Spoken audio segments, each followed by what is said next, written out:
Hi friends, ഞാനിന്ന് വന്നിരിക്കുന്നത് നല്ല അടിപൊളി ടിപ്സുകളുമായിട്ടാണ്. അപ്പം നമുക്ക് വളരെ പ്രയോജനകരമായ ടിപ്സുകളുമായിട്ടാണ് ഞാനിന്ന് വന്നിരിക്കുന്നത്. അപ്പോൾ എൻ്റെ ഈ ചാനൽ സബ്സ്ക്രൈബ് ചെയ്യാതെ കാണുന്ന കൂട്ടുകാരുണ്ടെങ്കിൽ പ്ലീസ് ഒന്ന് സബ്സ്ക്രൈബ് ചെയ്ത് സപ്പോർട്ട് ചെയ്യാൻ മറക്കല്ലേ. അപ്പോൾ നമുക്ക് വീഡിയോയിലോട്ട് കിടക്കാം. അപ്പോൾ ഞാൻ ആദ്യത്തെ ടിപ്പ് കാണിക്കുന്നതെന്ന് വെച്ചാൽ, നമ്മൾ കുട്ടികൾ കൊണ്ടുപോകുന്ന കുപ്പി ഉണ്ടല്ലോ, വെള്ളം കൊണ്ടുപോകുന്ന കുപ്പി, അതേപോലെ തന്നെ വലിയവരാണെങ്കിലും ജോലിക്ക് കൊണ്ടുപോകുന്ന കുപ്പിയിലൊക്കെ നമ്മൾ സ്ഥിരം വെള്ളം വയ്ക്കുന്നതുകൊണ്ട് ഒരു സ്മെല്ലായിരിക്കും. പിന്നെ ആ വെള്ളത്തിൻ്റെ ഒരു ഇഴുക്കലൊക്കെ കാണും ആ കുപ്പിക്കകത്ത്. അപ്പോൾ അതെല്ലാം ഒന്ന് മാറി കിട്ടുന്നതിന് വേണ്ടി പെട്ടെന്ന് ചെയ്യാൻ പറ്റുന്ന ടിപ്പെന്ന് വെച്ചാൽ, കുറച്ച് വിനാഗിരി ഒഴിച്ചു കൊടുത്ത് കുറച്ച് തിളച്ച വെള്ളം ഒഴിച്ചു കൊടുത്തതിന് ശേഷം നല്ലോണം ഒന്ന് ഷെയ്ക്ക് ചെയ്യുക. അപ്പോൾ ഇങ്ങനെ ചെയ്തതിന് ശേഷം കുപ്പി കഴുകി വൃത്തിയാക്കി എടുത്ത് നോക്കേ, നല്ല ഒരു മണമായിരിക്കും. അതേപോലെ കുപ്പി നല്ല ക്ലീനായിട്ട് കിട്ടുകയും ചെയ്യും. അപ്പോൾ നമ്മുടെ വീട്ടിലൊക്കെ മീൻ കണ്ടിക്കുമ്പോഴൊക്കെ ഭയങ്കര സ്മെല്ലായിരിക്കും. അതുമല്ല ആരെങ്കിലുമൊക്കെ വീട്ടിൽ വരുന്നുണ്ടെങ്കിൽ നമുക്ക് നല്ല ഒരു മണം കിട്ടണമെങ്കിൽ ഇതേപോലെ ഒരു പാത്രത്തിനകത്ത് കുറച്ച് വെള്ളം നമ്മൾ അടുപ്പ് വെച്ചൊന്ന് ചൂടാക്കുക. അപ്പോൾ അതിനകത്തോട്ട് കുറച്ച് കംഫോർട്ട് ഒഴിച്ച് കൊടുക്കുക. എന്നിട്ട് ഒന്ന് തിളച്ച് വരുമ്പോഴത്തേന് ഒന്ന് ഓഫാക്കിയതിന് ശേഷം വെള്ളം തണുത്തതിന് ശേഷം മാത്രം ഒരു സ്പ്രേ ബോട്ടിലോ അതല്ലെങ്കിൽ സാധാ ഒരു കുപ്പിയിലോ ഒഴിച്ചിട്ട് നമുക്ക് എല്ലായിടത്തും ഇതൊന്ന് തളിച്ചു കൊടുക്കുക. നല്ലൊരു മണമായിരിക്കും. അപ്പോൾ ഞാൻ തണുത്തതിന് ശേഷം ഒരു കുപ്പിക്കകത്തോട്ട് ഒഴിച്ചു കൊടുക്കുകയാണേ. അപ്പോൾ ഇതേപോലെ നമുക്ക് സ്പ്രേ ബോട്ടിലോ അതല്ല വേറെ ഏതെങ്കിലും കുപ്പിയിലോ ഒഴിച്ചിട്ട് ഇതേപോലെ എല്ലായിടത്തും ഒന്ന് സ്പ്രേ ചെയ്ത് കൊടുക്കാം. അപ്പോൾ നമ്മുടെ കിച്ചണിലുള്ള കർട്ടനിലും ഒക്കെ അപ്പോൾ ആ മണം നല്ലൊരു മണമായിരിക്കും. അതുമാത്രമല്ല പല്ലിയൊക്കെ വരുന്ന സ്ഥലമാണെങ്കിൽ പിന്നെ ആ ഭാഗത്ത് പല്ലിയൊന്നും വരത്തില്ല.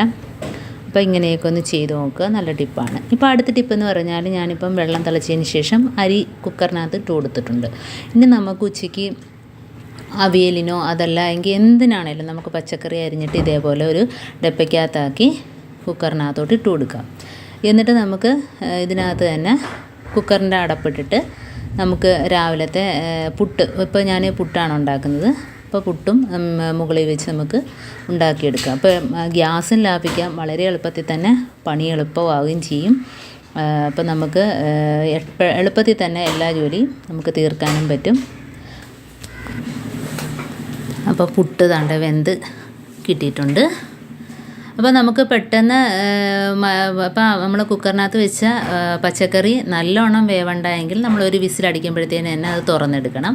അതല്ലെങ്കിൽ നല്ല വെന്ത് കിട്ടണമെങ്കിൽ നമ്മൾ 2-3 വിസിലടിച്ചിട്ട് എടുത്താൽ മതി. ഇപ്പം ഞാൻ നല്ല 2-3 അടിച്ചതിന് ശേഷമാണ് നമ്മൾ കുക്കർ തുറന്നെടുക്കുന്നത്. ഇപ്പോൾ എൻ്റെ പുട്ടൊക്കെ റെഡി ആയിട്ടുണ്ട്. ഇനിയിപ്പോൾ എന്തുകൊണ്ടേ കുക്കർ ഒന്ന് തുറന്നിട്ട് നമുക്ക് നോക്കാം. അപ്പോൾ എന്താണ്ട് എൻ്റെ പച്ചക്കറി നല്ല രീതിയിൽ വെന്ത് വന്നിട്ടുണ്ട്. ഇപ്പോൾ ഞാൻ അവിയലിനാണിത്. അപ്പോൾ നമുക്ക് എളുപ്പത്തിൽ തന്നെ ജോലി ഒതുക്കാം. ഇനി അരപ്പിട്ട് എടുത്താൽ മതി. ഇപ്പോൾ ചോറും വെന്ത് കിട്ടിയിട്ടുണ്ട്, പുട്ടും റെഡി ആയിട്ടുണ്ട്. ഇപ്പോൾ അടുത്ത ടിപ്പെന്ന് പറഞ്ഞാൽ, നമ്മൾ കറി അടുപ്പത്ത് വെച്ച് ഹൈ ഫ്ലെയിമിലിട്ടാണല്ലോ കറി വയ്ക്കുന്നത്. അപ്പോൾ അതൊന്ന് തിളച്ചതിന് ശേഷം നമ്മൾ ലോ ഫ്ലെയിമിലാക്കി കൊടുക്കുക. പിന്നെ ചെറിയ തീയിൽ കിടന്ന് വേണം വെന്ത് കിട്ടാൻ. അപ്പം നമുക്ക് ഗ്യാസും വളരെ ലാഭമാകും. കാരണം തിളച്ചതിന് ശേഷം പിന്നെ കൂട്ടിയിട്ടിട്ടും കാര്യമില്ല. അപ്പം ഈ രീതിയിൽ ഇങ്ങനെ എല്ലാം ചെയ്ത് നോക്കിയാൽ നമുക്ക് ഗ്യാസ് വളരെ ലാഭിക്കാൻ പറ്റും. ഇനിയിപ്പോൾ അടുത്ത ടിപ്പെന്ന് പറഞ്ഞാൽ, നമ്മൾ കരിമീൻ, നെമ്മീൻ ഒക്കെ നമ്മൾ പൊരിക്കാൻ നേരം നമ്മൾ ഇതേപോലെ മസാല ചെയ്ത് നോക്കിയാൽ നല്ല ടേസ്റ്റ് ആയിരിക്കും. ഇതിപ്പം ഞാൻ കാശ്മീരി പൊടിയും എരിവുള്ള നല്ല മുളക് പൊടിയാണ് ഇട്ട് കൊടുക്കുന്നത്. ഇപ്പം നിങ്ങളുടെ കയ്യിൽ ഏത് മുളക് പൊടിയാണോ അത് ഇട്ട് കൊടുക്കാം. ഇനി അതിനകത്തോട്ട് മഞ്ഞൾപ്പൊടി, പെരിഞ്ജീരകപ്പൊടി, പിന്നെ കുറച്ച് മല്ലിപ്പൊടി, പിന്നെ കുരുമുളക് പൊടി, വെളിച്ചെണ്ണ, ഞാൻ വെളിച്ചെണ്ണയാണ് ഒഴിച്ചു കൊടുക്കുന്നത്. പിന്നെ സ്വല്പം വിനാഗിരിയും കൂടെ ഒഴിച്ചു കൊടുക്കാം. അപ്പോൾ ഇതിനകത്ത് ഒരു തുള്ളി പോലും ഞാൻ വെള്ളം ചേർക്കുന്നില്ല. ഇനി ആവശ്യത്തിനുള്ള ഉപ്പും കൂടെ ഇട്ട് കൊടുത്ത് അതൊന്ന് നമുക്കൊന്ന് നല്ലോണം ഒന്ന് ഇളക്കി കൊടുക്കാം. അപ്പോൾ ഇത് ഇങ്ങനെ തേച്ച് പൊരിക്കുമ്പം തന്നെ നല്ലൊരു ടേസ്റ്റ് ആയിരിക്കും. ഇപ്പോഴാണ് ഞാൻ വിനാഗിരി ഒഴിച്ചു കൊടുത്തത്. അപ്പോൾ അതിന് ചെറിയൊരു പുളിപ്പും മീനാകുമ്പോഴത്തേന് വേണമല്ലോ. അപ്പോൾ ഈ ഒരു മസാലയിൽ നിങ്ങൾ പുരട്ടി വെച്ച് അരമണിക്കൂർ ഒന്ന് വെച്ച് നോക്കണം. വെച്ചതിന് ശേഷം മാത്രമേ ഫ്രൈ ചെയ്തെടുക്കാവുള്ളൂ. അപ്പോൾ നാണ്ടെ മൊത്തവും അരപ്പ് പുരട്ടിയിട്ട് നമുക്ക് അരമണിക്കൂർ റെസ്റ്റ് ചെയ്യാൻ വേണ്ടി വയ്ക്കാം. അതിനുശേഷം കുറേശ്ശെ എണ്ണ ഒഴിച്ച് പൊരിച്ചെടുത്താൽ മതി. ഒന്നിച്ച് പൊരിച്ചെടുക്കാൻ നോക്കരുത്. കാരണം ഒന്നിച്ച് എണ്ണ ഒഴിച്ച് പൊരിച്ചെടുക്കുമ്പോഴത്തേനും ഒരുപാട് എണ്ണ വേസ്റ്റായി പോകും, ബാക്കി വരുന്ന എണ്ണ. ഇതാകുമ്പോൾ 2 ട്രിപ്പായിട്ട് പൊരിച്ചെടുത്താൽ നമുക്ക് എണ്ണ കുറച്ച് ഒഴിച്ച് കൊടുത്താൽ മതി. എണ്ണ ചൂടായതിന് ശേഷം മാത്രം ഇട്ട് കൊടുക്കുക.